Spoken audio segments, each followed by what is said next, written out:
Well, I'm glad that there was a few people shedding tears before me. And I come prepared.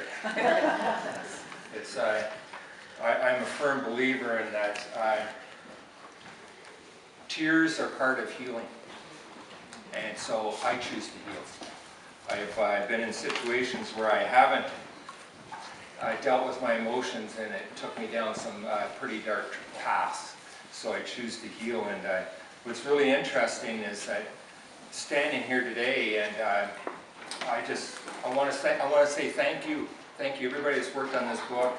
I also want to say thank you to everybody that even if you bought a package of gum this last year, with your taxes, you contribute to all the help that's gone on in the community, and I want to say thank you. And the other thing was really interesting. I had to confirm with Irene that this is one of my last projects I built, was this little thing right here, and it happens to be on the thing, and it's still alive, and everything else I built pretty well got washed away that's around town. So I didn't think.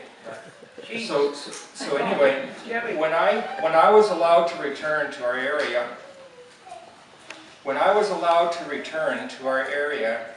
of town in July, I went towards the house and looked around.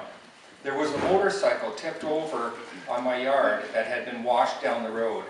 It belonged to one of my neighbors. I didn't know what to expect, but I looked inside and noticed some art that had been sitting on the floor, leaning against the wall. The pieces were all wet. That day, people were tearing stuff out of their houses, and I thought, well, these pieces need to dry out. I live on a corner lot and decided to attach the art to the outside of the wall. So what I did was screwed 3 paintings on the outside of the wall. One friend, Jay, who lives just down the street from me, has been shouldering a heavy load. Perhaps the art would help to lift up the spirits of others. Then I took some extra screws and attached more art to the wall. Then I took a paint can and sprayed art wall. I thought if anyone has pictures they wanted to add, they were welcome to the space. Within days, art just starts showing up. I don't even know who some of the art belongs to, but I do know the owners of some of it. The art wall took on a life of its own. This became a real inspiration for me and others. People have shared with me how the display has been meaningful to them, and it has been a true community project. Jay and I decided to dedicate the wall as a memorial to Jay's good friend and our neighbor, Jackie,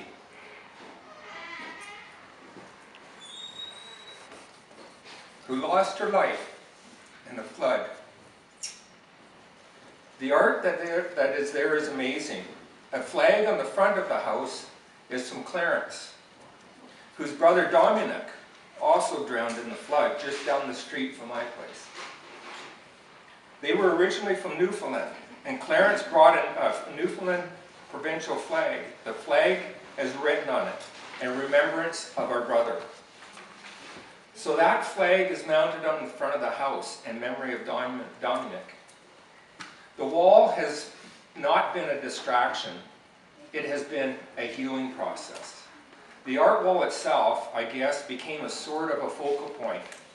I was told by a teacher that a busload of students who had been affected by the fire came down from Slave Lake. They said ahead of time that one thing that they wanted to do was come down and see the art wall. So those students posed for photos in front of my home and the art wall. Then the media picked up on this high river happening, and the wall took on a life of its own. I had to keep my ego in check, as I know this is not about me. It is about the community. It was about the healing process that I had to go through. The other experience that has been tied in with this flood has to do with the loss of my vehicle. My younger sister, Jeanie, the one that I was closest to, there are 9 in our family, was living in Calgary. She was diagnosed with pancreatic cancer. When Jeanie found out what was happening to me,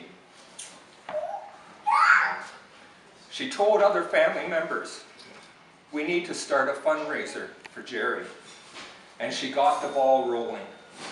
My sister did not focus on her own pain, but turned her attention to me. So many family members, church members in Ontario and in Calgary donated money.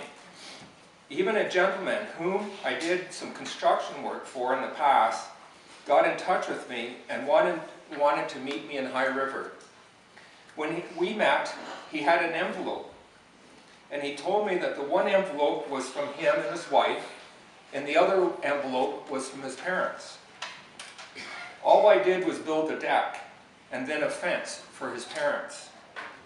A total of $6,000 was contained in those two envelopes. I am so thankful from my whole being for the kindness that was demonstrated. I am also thankful for the opportunity to share with others who are in the tough spots.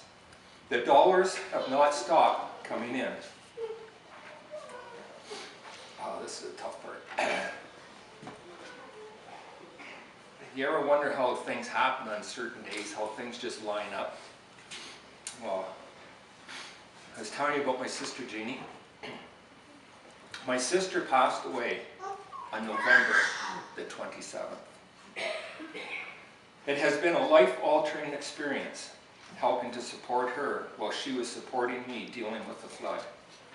As realizing how precious life is, material possessions are important, but life, family, and friends, that's what's really important. So I can honestly say that the June flood experience has been a blessing for me. I've learned a lot, and there are things that I'll never, ever forget. And just to say that, you know, with my sister Jeanie, and it's just amazing that here we are standing on this day. And it was around this time that we're at the house in Calgary. And I was helping them take her out of the house after she passed away, and it's on the 27th, and here we are. And it's just amazing. But anyway, thank you very much, and blessings to everybody.